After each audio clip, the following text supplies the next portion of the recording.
প্রীতম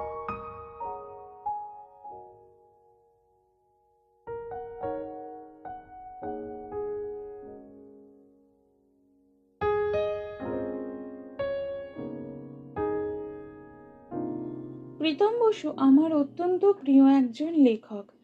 তার লেখা প্রাণনাথ হইও তুমি ও চৌথুপী চর্যাপদ, এই দুটি বই পড়ে আমি অভিভূত।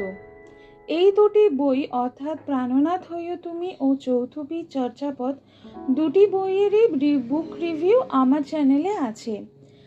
এই ভিডিও যে আই বাটন থাকবে, সেই আই বাটনে আমি এই দুটি ভিডিওর লিঙ্ক দিয়ে দেব। আপনাদের স্ক্রিনের ডান দিকে ওপরের দিকে যে ডান দিকটা আছে তার ওপরের দিকে এই দুটি লিঙ্ক পেয়ে যাবেন। এছাড়াও আমার চ্যানেলটা সাফল করলেও আপনারা পাবেন। বর্তমানে আমার যে পাঠ্য বইটা প্রীতম বসুর লেখা, সেটা হলো কপিলাবস্তুর কলস।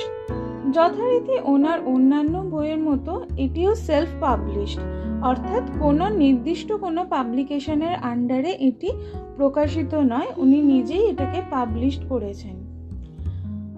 প্রায় 400 পাতার কাছাকাছি পৃষ্ঠা রয়েছে এই বইটিতে এবং বইটির মুদ্রিত মূল্য 450 টাকা। টান উত্তেজনায় ভরপুর বইটির বিষয়বস্তু নিয়ে আমরা একটু আলোচনা করে নিই। ওনার অন্যান্য বইগুলোর মতো এই বইটিতেও দুটি আলাদা টাইমলাইন লক্ষ্য করবেন। প্রাণনাথ হইও তুমিতে যেমন একদিকে প্রাণনাথ কীর্তনিয়ার জীবন নিয়ে গল্প ছিল, ঠিক তেমনি অন্যদিকে নাইট্রোজেনের সেই প্রাণনাথ কীর্তনিয়ার গল্পকে বা প্রাণনাথ কীর্তনিয়াকে জানা বা খোঁজার কাজ করছিল। অর্থাৎ মূলত দুটো টাইমলাইন আমরা দেখতে পাই ওনার লেখাগুলো। আমি যে এখনো অবধি যে কটা উপন্যাস পড়েছি, একটা হলো পাস্টে ঘটনাটা ঘটে গেছে এবং একটা হলো প্রেজেন্টে যখন ঘটনাটা ঘটছে। এবং এই বইটিও সেই নির্দিষ্ট ফ্রেমের থেকে আলাদা নয়, এখানেও দুটো টাইমলাইন আমরা দেখতে পাবো। কিন্তু এই অতীত ও বর্তমান এর যে এক অসাধারণ মেলবন্ধন উনি প্রত্যেকটা বইতে দেখান, ওনার বইতে, সেটা সত্যি অসাধারণ, খুবই সুন্দর এবং খুব ভালো ফুটিয়ে তোলেন উনি এটাকে। সম্প্রতি 21শে ফেব্রুয়ারি অর্থাৎ মাতৃভাষা দিবসের দিন ওনার একটি নতুন বই প্রকাশিত হয়েছে, সেটিও আমি সংগ্রহ করেছি এবং খুব জলদি সেই বইটি আর কি পড়ে ফেলবো এবং পড়ার পরপরই আপনাদের সাথে সেই বইটি পড়ে আমার কীরকম অভিজ্ঞতা হলো বা তাই সেই লেখাটা কেমন লাগলো সেটা আপনাদের সাথে শেয়ার করব। কপিলাবস্তু এই জায়গাটি নেপাল ও ভারতের বর্ডারে অবস্থিত একটি ডিসপিউটেড এরিয়া। ডিসপিউটেড এরিয়া মানে আমাদের বর্ডার লাইনে অনেক অঞ্চলই হলো ডিসপিউটেড। অ্যাকচুয়ালি কার সেখানে অধিকার, যার সাথে বর্ডার আর কি নেপাল এবং ভারতের মধ্যে যে বর্ডারটা, একটু যদি ভৌগোলিক দিকটা আপনারা লক্ষ্য করে থাকেন তাহলে দেখবেন যে এই বর্ডারটা মূলত এই পাহাড় নদী এর ওপর দিয়েই গেছে। কারণ আমরা জানি যে মাউন্ট এভারেস্ট ওই পুরো বর্ডার এরিয়া দিয়েই গেছে নেপাল আর ভারতে।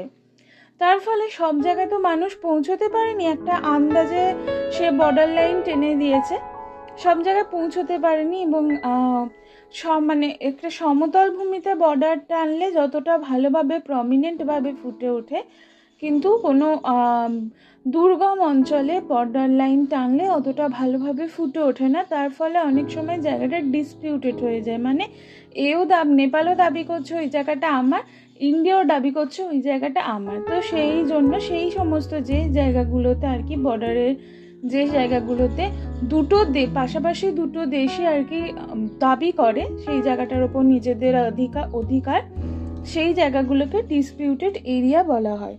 এই কপিলাবস্তু দেখা যায় যে এই ডিসপিউটেড এরিয়ার মধ্যেই পড়ে। সেখানকার এই ডিসপিউটেড এরিয়ার মানুষেরাও কিন্তু সমস্যার সম্মুখীন হয় প্রচুরভাবে।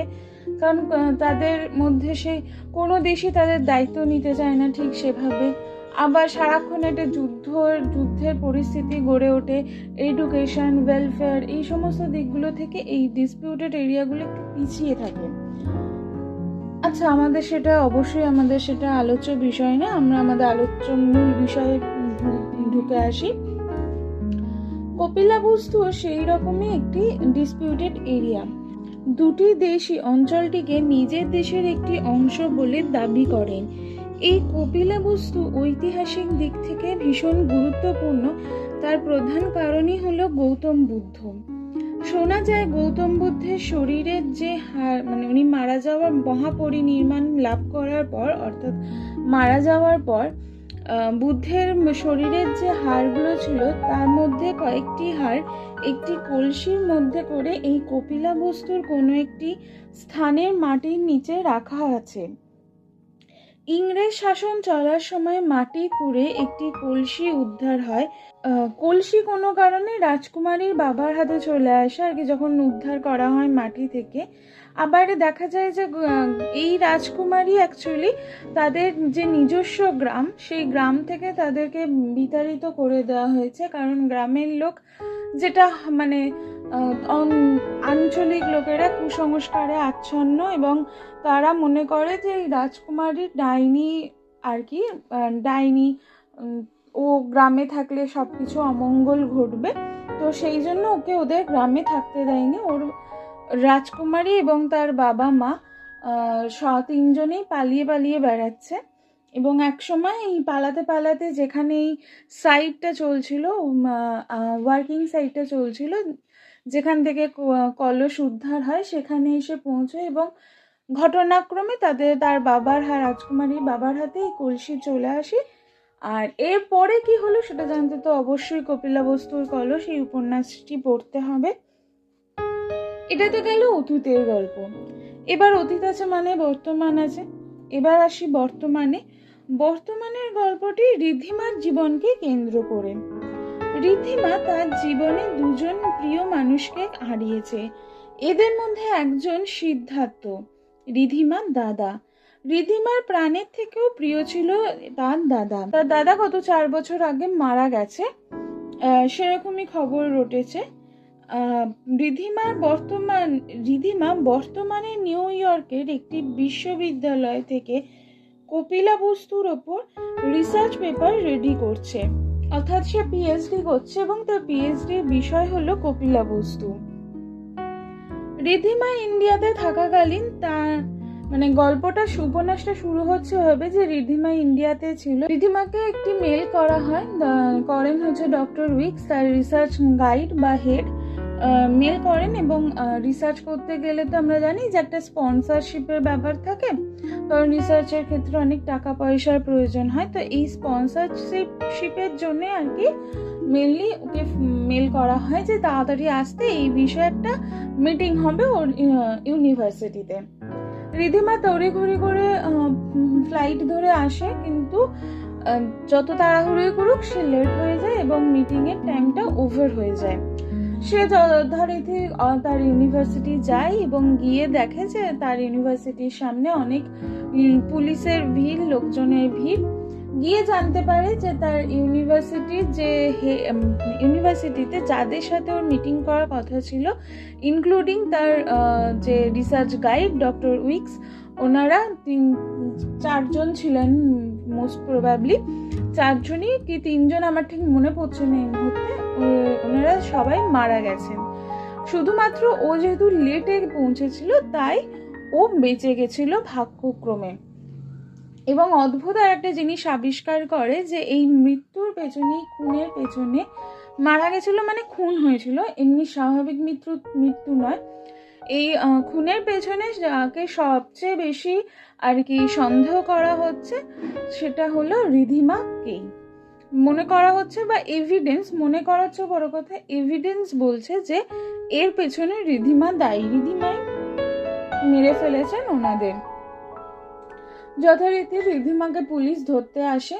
ঋদ্ধিমা এইটা শুনে পালিয়ে পালিয়ে বেড়ায় এবং পালাতে গিয়ে ওর হাতে আসে ওরই দাদার লেখা কপিলা বস্তুর ওপর একটি লেখা আর কি, ওই ম্যানুস্ক্রিপ্ট টাইপের লেখা।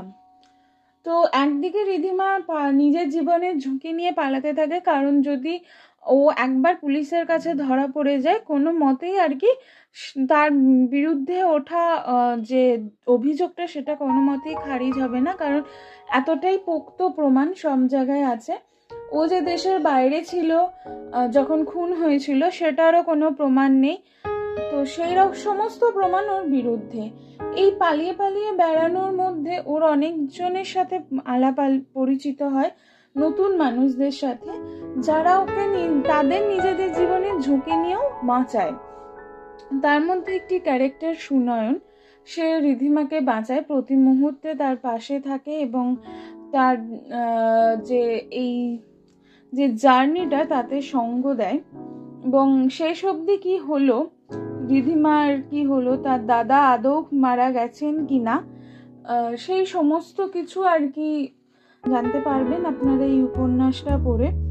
অসম্ভব সুন্দর একটি উপন্যাস। প্রীতম বসুর অন্যান্য বইগুলির মতোই আর কি এটাও আনপুটডাউনেবল বুক। সমস্যাটা একটা জায়গায় হয়, মানে এই এতটা মোটা, এক্ষুনি বললাম যে প্রায় 400 পেজের কাছাকাছি বইটা, দেখেও বুঝতে পারছেন যে কি পরিমাণে মোটা বইটা। এই বইটা আনপুটডাউনেবল হলে খুব মুশকিল, কারণ এটা একবারে শেষ করা যায় না এক সেটিংয়ে বসে। আবার যতক্ষণ না শেষ হচ্ছে ততক্ষণ অবধি আপনার মনের মধ্যেই কাঁটাটা খচখচ করতে হবে, এরপর কি হলো, এরপর কি হলো। তো এই এত মোটা বুক আনপুটডাউনেবল হলে খুব মুশকিল হয়, অন্তত পাঠকদের কাছে, যাদের পক্ষে এক সিটিংয়ে এত মোটা বই শেষ করা পসিবল হয়ে ওঠে না।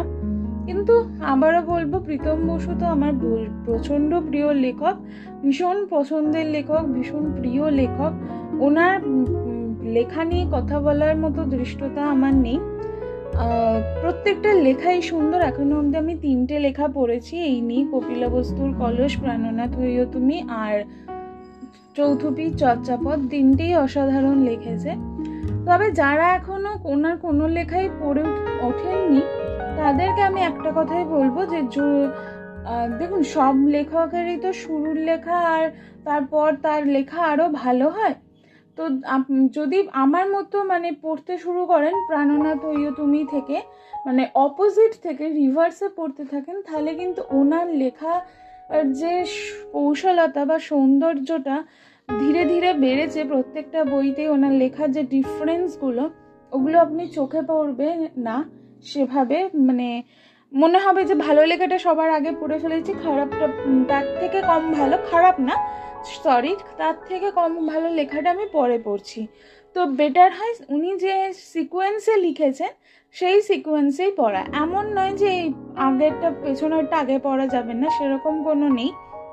এটা আমি বললাম যে যারা একটু লেখা পড়তে ভালোবাসে, লেখাকে অ্যানালাইজ করতে ভালোবাসে, শুধু লেখা পড়ে গেলাম না, লেখকের যে জার্নিটা সেটা দেখতে ভালোবাসেন, তার লেখনীর মধ্য দিয়ে যে জার্নিটা, তাদের বলবো যে একদম সিকোয়েন্স অনুসারে পড়লেই ভালো। আদারওয়াইজ কোনো বইয়ের সাথেই কোনো বইয়ের কোনো লিঙ্ক আপ নেই, প্রত্যেকটি আলাদা আলাদা উপন্যাসের গল্প। তো মানে পরপর পড়তে হবে এমন কোনো বিষয় নেই। এই কপিলাবস্তুর কলস বইটিতে লেখক প্রত্যেকটি চরিত্রকেই নিজের কলমে অত্যন্ত সুন্দরভাবে ফুটিয়ে তুলেছে।